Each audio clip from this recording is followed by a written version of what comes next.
तो similarly parallel में resistance उल्टे ऐड होते हैं, तो 1/r thermal is 1/r1 + 1/r2।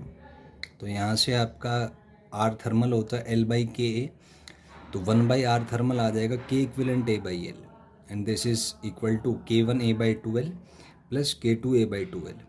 A/L आप कैंसिल कर दीजिए, तो यहाँ से आपका K इक्विवेलेंट जो है वो K1 + K2/2 आ जाएगा।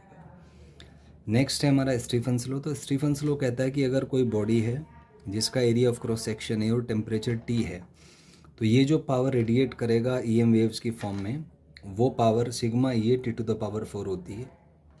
और अगर ये किसी सराउंडिंग T0 में रखा है, तो T0 में जो रखा हुआ है तो ये पावर एक्सेप्ट भी करेगा, उसका रेट होगा सिग्मा E T0⁴।